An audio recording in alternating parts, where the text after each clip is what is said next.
Happy birthday to you. Happy birthday to you.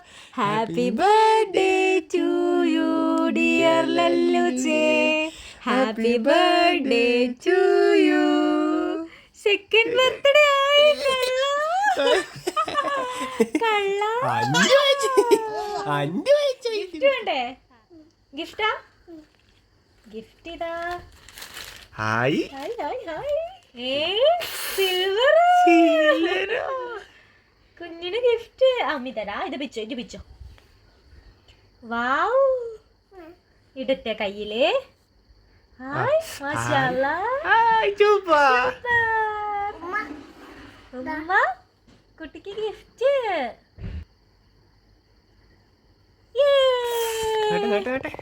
മാഷാഅല്ലാ super. Hi wow. എവിടെ gift? Gift ആണ്. ഒരു ഉമ്മർത്തളയിനെ. October 12 ആയതുകൊണ്ട് തന്നെ പോളിയോ ഡേ ആണ്. അതുകൊണ്ട് തന്നെ പൾസ് പോളിയോ എടുക്കാൻ നമുക്ക് അംഗൻവാടിയിലേക്ക് പോകണം. അതിന് നിൽക്കുകയാണ് കേട്ടോ ലല്ലൂസ്. രാവിലെ തന്നെ എണീച്ച് ഇതാ ചെരുപ്പൊക്കെ ഇട്ട് അങ്ങോട്ട് പോകാൻ നിൽക്കുകയാണേ. നമ്മളെ വീടിൻ്റെ അടുത്താണ് അംഗൻവാടി. അതുകൊണ്ട് തന്നെ നമുക്ക് പെട്ടെന്ന് പോയിട്ട് വരാവുന്നതേ ഉള്ളൂ. രാവിലെ തന്നെ ഞങ്ങൾ പോയത് അധികം തിരക്കൊന്നും ആവണ്ടെന്ന് വിചാരിച്ചിട്ടാണ്. അപ്പോൾ അത് അംഗൻവാടി പോയപ്പോൾ ഫ്രണ്ട് തന്നെ ടീച്ചർ നിൽക്കുന്നുണ്ട്. നമ്മൾ വരുന്നതിന് മുന്നേ 2 പേര് വന്നിട്ട് പോയി. രണ്ടായിട്ടേ ഉള്ളൂ. ഇതെന്താ ഓലയും കൊണ്ടൊക്കെ പരിപാടി ആണ്? അങ്ങനത്തെ ലല്ലു എൻ്റെ അടുത്തേക്ക് വരുന്നേ ഉണ്ടായിരുന്നില്ല. കാരണം കുത്തിവെപ്പിന് കൊണ്ടുപോകാനെന്നാണ് എൻ്റെ വിചാരം. തുള്ളിമരുന്ന് കൊടുക്കുമ്പോൾ ഒക്കെ ഭയങ്കര കരച്ചിലായിരുന്നു. തുള്ളിമരുന്ന് കൊടുക്കുന്നത് നമ്മൾ ബീനേച്ചിയാണ്, നമ്മൾ ആശാ വർക്കറാണ് കേട്ടോ. അപ്പോൾ അതാ തുള്ളിമരുന്നൊക്കെ കൊടുത്തു. ഇനി അത് കൊടുത്തതിൻ്റെ അടയാളമായിട്ട് കയ്യിൽ മാർക്ക് ചെയ്യണം. അപ്പോൾ അതും കൂടെ ചെയ്യാണ്. ഇവൻ്റെ വിചാരം ഇവൻ എന്തോ ചെയ്യുകയാണെന്നുള്ള രീതിയിലാണ് ഇരിക്കുന്നത്. കരഞ്ഞ് പൊളിച്ചിട്ടുണ്ട്.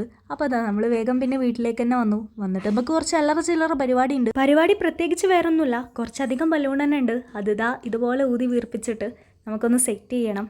വേറെ വലിയ പ്രത്യേകിച്ച് പരിപാടിയൊന്നുമില്ല. എന്നാലും ചെറുതായിട്ട് ജസ്റ്റ് ഒന്ന് വൈകുന്നേരം കേക്ക് കട്ട് ചെയ്യണമെന്ന് വിചാരിക്കുന്നുണ്ട്. അപ്പോൾ ഓൻ്റെ ഒരു സന്തോഷത്തിന് വേണ്ടിയിട്ട് നമ്മളിതാ ഇതൊക്കെ സെറ്റ് ചെയ്യാണ്. അങ്ങനെ ഇതാ ഏകദേശം എല്ലാം സെറ്റായിട്ടുണ്ട്. നമ്മളെ കൊണ്ട് കഴിയുന്ന പോലെ അലങ്കരിച്ചിട്ടുണ്ട് കേട്ടോ. എങ്ങനെയുണ്ടെന്ന് കമൻറ്റ് ചെയ്യണേ. അപ്പോൾ നമ്മൾ വൈകുന്നേരത്തേക്കാണ് കേക്കൊക്കെ പറഞ്ഞിരിക്കുന്നത്. അപ്പോഴത്തേക്കും മുട്ടിൽ നിന്ന് ഉമ്മയും ഉപ്പയൊക്കെ വരും. പിന്നെ നമ്മൾ വീടിൻ്റെ അടുത്തുള്ള ഒരു 5-6 വീട്ടിലും കൂടെ പറഞ്ഞിട്ടുണ്ട്. കാരണം നമ്മൾ 1ാമത്തെ ബർത്ത്ഡേ മുട്ടിൽ നിന്നായിരുന്നു ആഘോഷിച്ചേ. അതുകൊണ്ട് തന്നെ ഇവരാരും എത്തിയിട്ടുണ്ടായിരുന്നില്ല. അപ്പോൾ നമ്മൾ ഇവിടെയും കൂടെ ജസ്റ്റ് പറഞ്ഞു കേട്ടോ. അപ്പോഴത്തേക്കും ഇതാ ജീൻസ് കേക്കുമായിട്ടൊക്കെ വന്നിട്ടുണ്ട്. കൂടെ ജാഷ്കിയുണ്ട്. പിന്നെ ഇതാ അല്ലുവും മേമയും വന്നു. ഇഞ്ചൂണും ജിനൂണും അഞ്ചൂണൊന്നും വരാൻ പറ്റാത്തതുകൊണ്ട് തന്നെ ഞാൻ വാഗേരിന്ന് ആകെ അല്ലുവിനോടും ആമീനോടും വരാൻ പറഞ്ഞുള്ളൂ. ബാക്കി പ്രത്യേകിച്ച് ആരും അങ്ങനെ വിളിച്ചില്ല കേട്ടോ.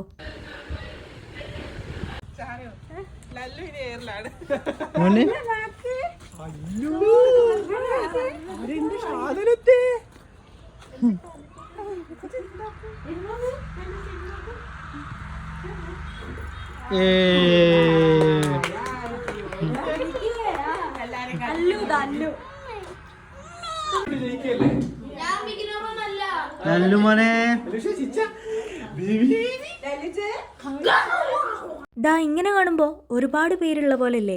പക്ഷേ ഇല്ല കേട്ടോ, ആകെ 5-6 പേരെ ഉണ്ടായിരുന്നുള്ളൂ. അങ്ങനെ ദാ നമ്മൾ കേക്ക് മുറിക്കാനുള്ള തയ്യാറെടുപ്പിലാണ്. വന്നപ്പം തന്നെ നമ്മൾ പായസമൊക്കെ കൊടുത്തു കേട്ടോ. ഇവരൊക്കെ വന്ന സന്തോഷം പ്രകടിപ്പിക്കുകയാണ് നമ്മൾ. പിന്നെ മുട്ടിൽ നിന്ന് ഉമ്മയൊക്കെ വരുന്നേ ഉണ്ടായിരുന്നുള്ളൂ. ഓരോന്തോ ബ്ലോക്കിലൊക്കെ പെട്ട് നേരം വഴുകി. പിന്നെ മക്കൾക്ക് പൾസ് പോളിയോ ഒക്കെ കൊടുക്കാനുള്ളത് കൊണ്ട് തന്നെ ആ ഒരു ടൈമും കൂടെ അങ്ങനെ പോയിട്ടോ. അപ്പോഴത്തേക്കും ഇതാ നമ്മൾ ഏകദേശം കേക്ക് മുറിക്കാന്നൊക്കെയുള്ള തയ്യാറെടുപ്പിലാണ്. പിന്നെ നമ്മൾ ചന്തു വരാമെന്ന് പറഞ്ഞിരുന്നു. ഓൻ്റെ ഒപ്പം തന്നെ ഓൻ്റെ ചേച്ചിയും ചേട്ടനും ഉള്ളതുകൊണ്ട് ഒരു ലേറ്റ് ആവുമെന്ന് പറഞ്ഞു. അപ്പോൾ പിന്നെ എന്തായാലും വേണ്ടില്ല, നമുക്ക് കേക്ക് മുറിക്കാം. മേമക്കൊക്കെ തിരിച്ചു പോകാനുള്ളതാണ്. അധികം ലേറ്റ് ആക്കണ്ട വിചാരിച്ചിട്ട് ഇതാ കേക്ക് മുറിക്കാനുള്ള തയ്യാറെടുപ്പിലാണ് കേട്ടോ. നമ്മൾ കേക്ക് സിമ്പിളാക്കിയത് 1ാമത്തെ ബർത്ത്ഡേക്ക് നല്ല അലങ്കാരമായ കേക്കായിരുന്നു. അതുകൊണ്ട് തന്നെ ഈ ബർത്ത്ഡേക്ക് സിമ്പിൾ കേക്ക് മതി, എല്ലാവർക്കും പാകത്തിനുള്ള ഒരു കേക്ക് മതി വിചാരിച്ചിട്ട് ബട്ടർ സ്കോച്ചാണ് കേട്ടോ പറഞ്ഞിരിക്കുന്നത്. കൂടുതൽ അലങ്കാരവും കാര്യങ്ങളൊന്നുമില്ല. ജസ്റ്റ് ഇങ്ങനെ ഒരു കേക്കാണ് പറഞ്ഞിരിക്കുന്നത്.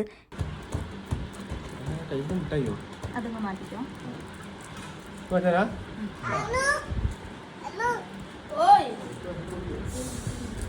ഇതാണ് നമ്മളെ കേക്ക്. കേക്കിന്റെ മുകളിൽ ഹാപ്പി ബർത്ത്ഡേ ടയാസിൻ എന്നാണ് എഴുതിയിരിക്കുന്നത്. Happy birthday to you. Happy birthday to you. Happy birthday Lallu. Yay.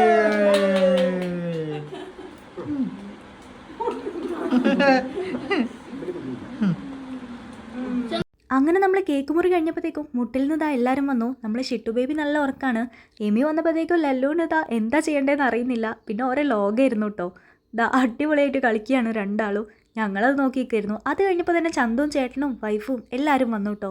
പിന്നെ ഓർക്കും പായസമൊക്കെ കൊടുത്തു. പിന്നെ ഇതാ മുട്ടിൽ നിന്ന് ഉമ്മയുപ്പയൊക്കെ പോവാണ്. ഓരോന്ന് അവിടം വരെ ആക്കാൻ വേണ്ടി ഞങ്ങളും പോയിട്ടോ. പോയി തിരിച്ചു വന്നപ്പോഴത്തേക്കും ഇതാ നമ്മളെല്ലാവരും ഇരുന്നു. നമ്മളൊന്നും കഴിച്ചിട്ടുണ്ടായിരുന്നില്ല. അങ്ങനെ ഇതാ ഇന്നത്തെ വീഡിയോ വിശേഷങ്ങൾ ഇത്രയേ ഉള്ളൂ. ഇഷ്ടപ്പെട്ടാൽ ലൈക്ക് ചെയ്ത് സബ്സ്ക്രൈബ് ചെയ്യണേ. ലല്ലുവിൻ്റെ ഗിഫ്റ്റൊക്കെ ഞാൻ അടുത്ത വീഡിയോയിൽ കാണിക്കാം.